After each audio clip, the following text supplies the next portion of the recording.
नमस्कार मंडळी, स्वागत आहे आपलं नवीन वर्षामध्ये. आजच्या भागात आपण रुची म्हणजे चव याचा अभ्यास करणार आहोत संस्कृतमध्ये. म्हणजे आपण 6 प्रकारच्या चवी मानलेल्या आहेत अन्नामधल्या. त्याला आपण षड्रस असं म्हणतो आणि ते षड्रसयुक्त अन्न आपण घ्यावं अशी आपल्याकडे कल्पना आहे. आता बघूया आपण एक एक काय काय आहेत त्या चवी. पहिली आहे आम्ल म्हणजे आंबट. आता उदाहरण द्यायचं झालं तर चिंच आपण म्हणू शकतो. त्याला संस्कृतमध्ये म्हणतात तिंतिड. दुसरी आहे कटू. कटू म्हणजे तिखट. अर्थात आपल्याला तिखट आपण पदार्थ एक घेतलेला आहे मरीचिका, मिरची. मागच्या व्हिडिओजमध्ये आपण हा शब्द वापर केलेला आहे त्याचा. तिक्तम म्हणजे कडू.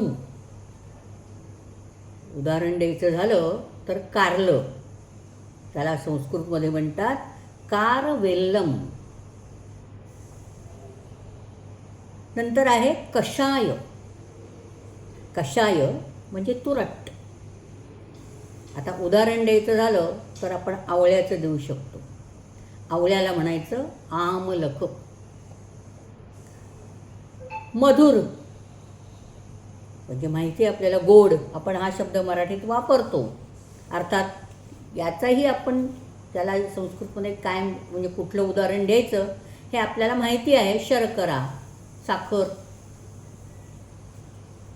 लवणम म्हणजे खारट.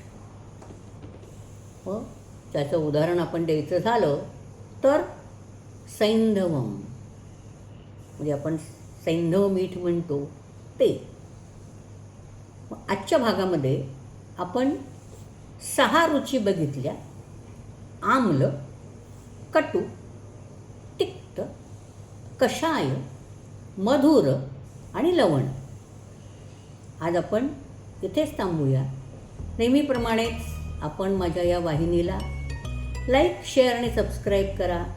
आणि नवीन वर्षात प्रत्येकाने आठवणीने कमेंटही द्या अशी विनंती आहे. जयतु संस्कृत.